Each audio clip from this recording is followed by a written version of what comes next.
Hi friends, എല്ലാവർക്കും UPSC mentor മലയാളത്തിലേക്ക് സ്വാഗതം.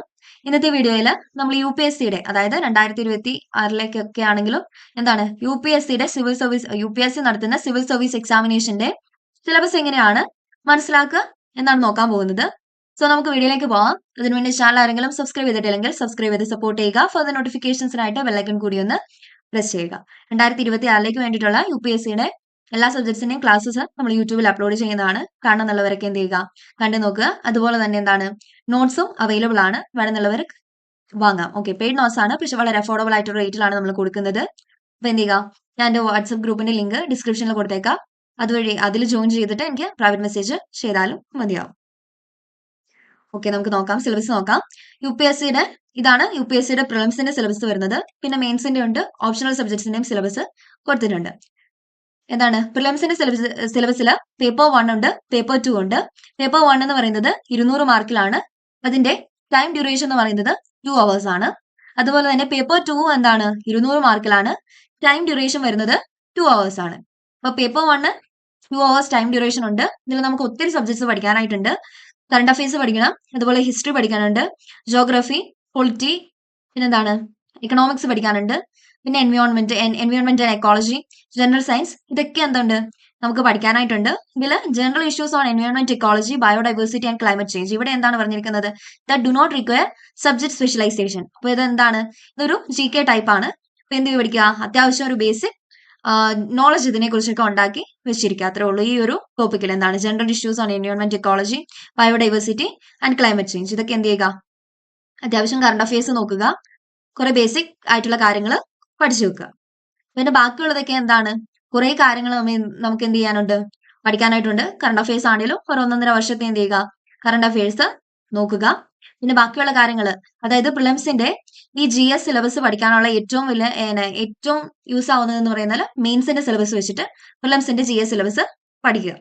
പേപ്പർ 1 പഠിക്കാനായിട്ട് എന്ത് ചെയ്യുക, മെയിൻസിന്റെ GS1, GS2, GS3 നോക്കുക. എന്നിട്ട് വേണം എന്ത് ചെയ്യാൻ, നമ്മൾ പ്രിലിംസിന്റെ സിലബസ് പഠിക്കാനായിട്ട്. അത് മുന്നോട്ട് വരുമ്പോൾ മനസ്സിലാവും എങ്ങനെയാണ് പഠിക്കേണ്ടതെന്ന്. ഇനിയിപ്പോ പേപ്പർ 2ന്റെ കാര്യം പറയുവാണെങ്കിൽ പേപ്പർ 2 എന്ന് പറയുന്നത് CSAT ആണ്, സിവിൽ സർവീസ് ആപ്റ്റിറ്റ്യൂഡ് ടെസ്റ്റ്. ഇതിനകത്ത് നമുക്ക് കുറച്ച് ക്വാണ്ടിറ്റേറ്റീവ് ആപ്റ്റിറ്റ്യൂഡ് ഉണ്ട്, പിന്നെ കുറച്ച് റീസണിംഗ് ഉണ്ട്, പിന്നെ ഡിസിഷൻ മേക്കിംഗ്, പിന്നെ പ്രോബ്ലം സോൾവിംഗ്, ഇങ്ങനെയുള്ള കാര്യങ്ങളൊക്കെയാണ് ഈ പേപ്പർ 200 മാർക്കിൽ വരുന്ന പേപ്പർ 2ൽ വരുന്നത്.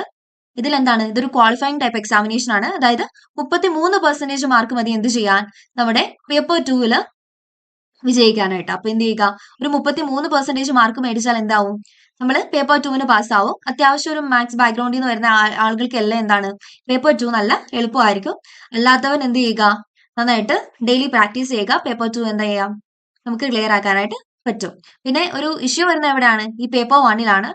കാരണം സിലബസ് വളരെ വലുതാണ്. എങ്ങനെ പഠിക്കുക, നമ്മളിപ്പം കറക്റ്റ് മെയിൻസിന്റെ സിലബസ് ആണ് ഫോളോ ചെയ്യുന്നതെങ്കിൽ നമുക്ക് എക്സാം എഴുതിയെടുക്കാനായിട്ട് നല്ല എളുപ്പമായിരിക്കും. പക്ഷെ അങ്ങനെ അല്ല എന്നുണ്ടെങ്കിൽ എന്തായിരിക്കും, കുറച്ച് പാടായിരിക്കും. സോ എന്ത് ചെയ്യുക, അതുകൊണ്ട് മെയിൻസിന്റെ സിലബസ് നോക്കിയിട്ട് പ്രിലിംസിന്റെ സിലബസ് പഠിക്കുക. പിന്നെ മെയിൻസിന്റെ സിലബസിലേക്ക് വരുമ്പോൾ ഇവിടെ 2 ക്വാളിഫയിങ് പേപ്പേഴ്സ് ഉണ്ട്. ഒന്ന് ഇന്ത്യൻ ലാംഗ്വേജും പിന്നെ രണ്ടാമത് ഇംഗ്ലീഷും. ഇതിലും എന്ത് മതി, വളരെ കുറച്ച് മാർക്ക് മാത്രം മതി എന്ത് ചെയ്യാനായിട്ട്, ക്വാളിഫൈ ചെയ്യാനായിട്ട്. ഇപ്പൊ ഇന്ത്യൻ ലാംഗ്വേജ് പേപ്പറിലാണെങ്കിൽ നമുക്ക് മലയാളം, ഹിന്ദി, ഇംഗ്ലീഷ് ഇല്ല, തമിഴ്, ഏത് ലാംഗ്വേജ് വേണമെങ്കിലും ഉണ്ട്. ഇപ്പൊ നമ്മൾ മലയാളികളായതുകൊണ്ട് മലയാളം തന്നെ ആയിരിക്കും എടുക്കുന്നത്. സോ അതിലാണല്ലേ ഈ ക്വാളിഫൈ ചെയ്യാനായിട്ട് എന്ത് മതി, കുറച്ച് മാർക്ക് മാത്രം മതി. ഇന്ത്യൻ ലാംഗ്വേജ് ക്വാളിഫൈ ചെയ്യാനായിട്ട് കുറച്ച് മാർക്ക് മാത്രം മതി. ഇംഗ്ലീഷിനും എന്ത് മതി, ക്വാളിഫൈ ചെയ്താൽ മതി, വളരെ കുറച്ച് മാർക്ക് മാത്രം മതി. ഇപ്പൊ ക്വാളിഫയിങ് പേപ്പേഴ്സ് വളരെ എളുപ്പമുള്ള പേപ്പേഴ്സ് ആണ്. പിന്നെ വരുമ്പോ നമ്മുടെ GS1, GS2, GS3 and GS4. ഇതില് GS1ൽ ഇവിടെ പഠിക്കേണ്ടത്, നമുക്ക് ഹിസ്റ്ററി പഠിക്കാനുണ്ട്, ജോഗ്രഫി ഉണ്ട്, അതുപോലെ എന്തുണ്ട്, കുറച്ച് ഇന്ത്യൻ സൊസൈറ്റിനെ കുറിച്ചും പഠിക്കാനുണ്ട്. ഇനിയിപ്പോ GS2ലേക്കാണെങ്കിൽ ഇവിടെ പൊളിറ്റി പഠിക്കാനുണ്ട്, സോഷ്യൽ ജസ്റ്റിസ് ഉണ്ട്, ഇന്റർനാഷണൽ റിലേഷൻസും പഠിക്കാനായിട്ടുണ്ട്.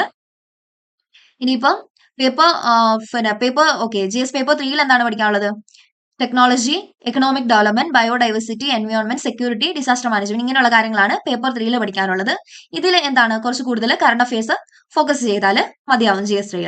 പിന്നെ GS4 ethics, integrity and aptitude ആണ്. എത്തിക്സ് എന്തിലില്ല, നമ്മുടെ പ്രിലിംസിൽ ഇല്ല.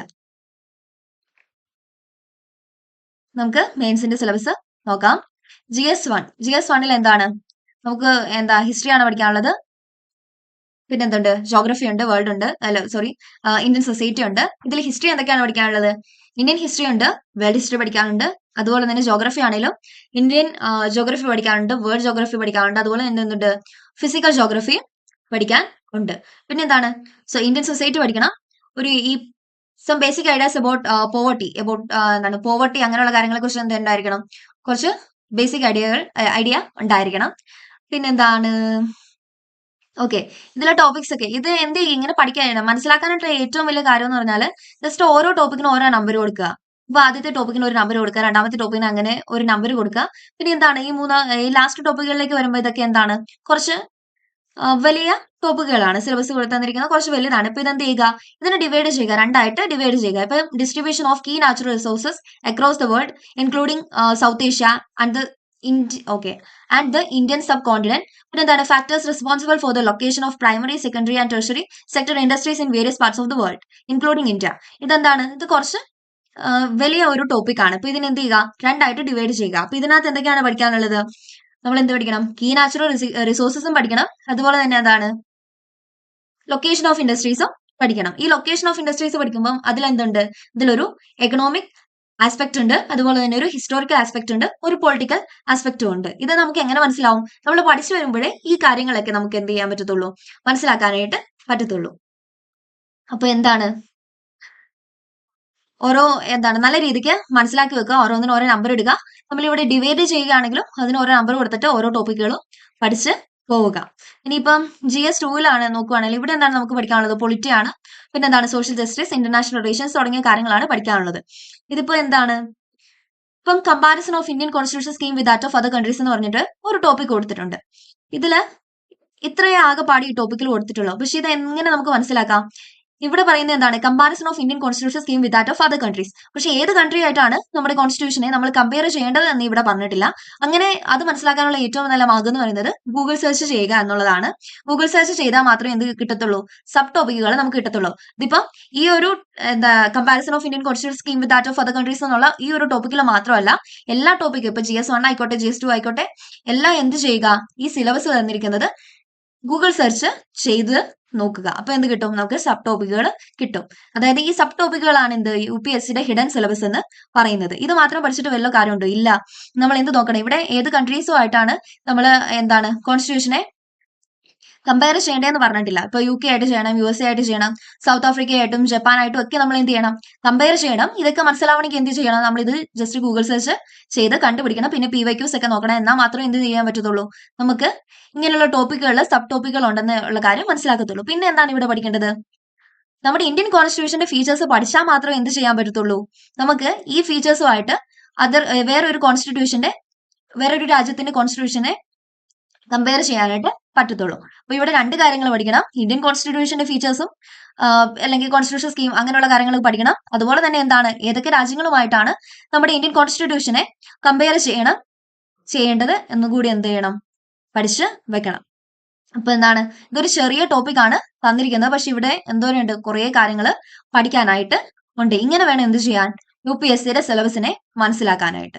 അതുപോലെ തന്നെ ഇവിടെ ഫസ്റ്റ് ടോപ്പിക്, പൊളിറ്റിയുടെ ഫസ്റ്റ് ടോപ്പിക്, സിലബസിലെ ഫസ്റ്റ് ടോപ്പിക് ഏതാണ്, ഇന്ത്യൻ കോൺസ്റ്റിറ്റ്യൂഷൻ. ഏതാണ്, ഹിസ്റ്റോറിക്കൽ അണ്ടർപിന്നിങ്സ്, എവല്യൂഷൻ, ഫീച്ചേഴ്സ്, അമെൻമെന്റ്സ്, significant provisions and basic structure. ഇതിലെന്താണ്, ഹിസ്റ്റോറിക്കൽ അണ്ടർപിന്നിങ്സ് ഉണ്ട്, ഇവല്യൂഷൻ, ഫീച്ചേഴ്സ്, അമെൻമെന്റ്, significant provisions and basic structure. ഇത്രയും കാര്യങ്ങൾ പഠിച്ചാൽ മതിയോ, ഇല്ല. ഇവിടെ നമുക്ക് ഈ ഒരു ടോപ്പിക്കിലെ എന്തൊക്കെ കാര്യങ്ങൾ പഠിക്കണം, നമുക്ക് കോൺസ്റ്റിറ്റ്യൂഷനെ കുറിച്ച് പഠിക്കണം, കോൺസ്റ്റിറ്റ്യൂഷന്റെ ഫീച്ചേഴ്സ് പഠിക്കണം. പിന്നെന്താണ്, ഇതിൽ കൊടുത്തിരിക്കുന്ന അമെൻമെന്റ്സ്, സിഗ്നിഫിക്കന്റ് പ്രൊവിഷൻസ് പഠിക്കണം. എവല്യൂഷൻ അതായത് നമ്മുടെ ഹിസ്റ്റോറിക്കൽ ബാക്ക്ഗ്രൗണ്ട് ചാപ്റ്റർ 1 അത് പഠിക്കണം. പിന്നെന്താണ്, ഫണ്ടമെന്റൽ റൈറ്റ്സ്, DPSP, പിന്നെന്താണ് ഫണ്ടമെന്റൽ ഡ്യൂട്ടീസ്. ഇതൊക്കെ പഠിക്കേണ്ട ഏതാണ്, ഈ ഒരു ടോപ്പിക് തന്നെയാണ്. പക്ഷേ ഈ ഫണ്ടമെന്റൽ റൈറ്റ്സോ DPSPയോ ഫണ്ടമെന്റൽ ഡ്യൂട്ടീസോ പഠിക്കണം ഇവിടെ ഏതെങ്കിലും ഒരു ടോപ്പിക് പറഞ്ഞിട്ടുണ്ടോ, ഇല്ല. അതാണ് ഇതിന്റെ ഹിഡൻ സിലബസ് എന്ന് പറയുന്നത്, സബ് ടോപ്പിക് ആയിട്ട് വരുന്നത്.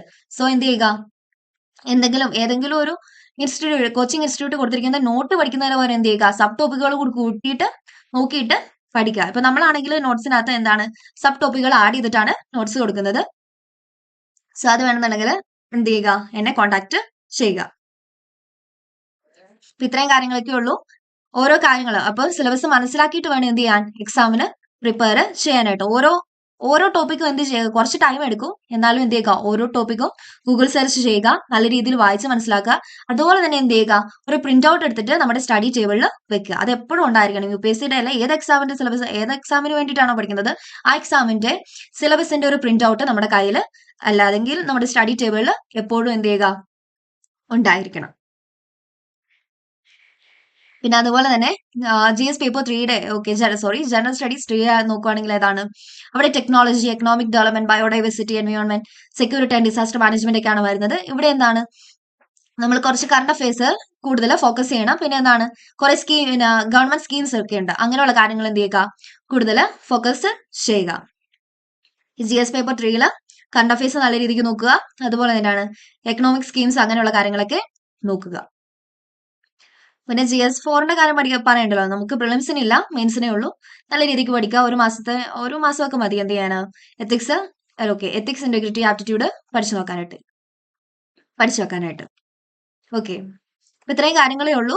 പ്രിലിംസിന്റെ സിലബസ് എങ്ങനെ പ്രിപ്പയർ ചെയ്യണം, മെയിൻസിന്റെ സിലബസ് നോക്കിയിട്ട് പ്രിപ്പയർ ചെയ്യണം. അപ്പൊ പൊളിറ്റിയിൽ പഠിക്കേണ്ട എല്ലാ കാര്യങ്ങളും എവിടെ കൊടുത്തിട്ടുണ്ട്, നമ്മുടെ മെയിൻസിന്റെ സിലബസിൽ കൊടുത്തിട്ടുണ്ട്. അത് നോക്കിയിട്ട് വേണം എന്ത് ചെയ്യാൻ, പ്രിലിംസിന് വേണ്ടിയിട്ട് പ്രിപ്പയർ ചെയ്യാനായിട്ട്. അപ്പൊ ഇങ്ങനെയാണ് സിലബസ് മനസ്സിലാക്കേണ്ടത്.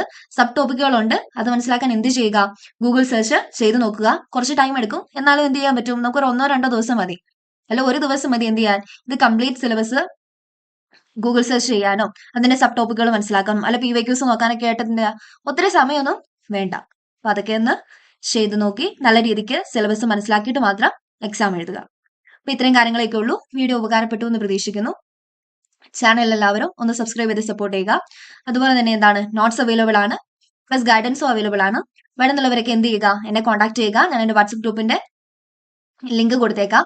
അതുവഴി അതിൽ ജോയിൻ ആയിട്ട് എനിക്ക് എന്ത് ചെയ്താൽ മതി, പ്രൈവറ്റ് മെസ്സേജ് ചെയ്താൽ മതിയാവും. നോട്ട്സ് പെയ്ഡ് നോട്ട്സ് ആണ്, പക്ഷെ വളരെ അഫോർഡബിൾ ആയിട്ടൊരു റേറ്റിനാണ് നമ്മൾ കൊടുക്കുന്നത്. ഇത്രയൊക്കെ ഉള്ളൂ. Thank you.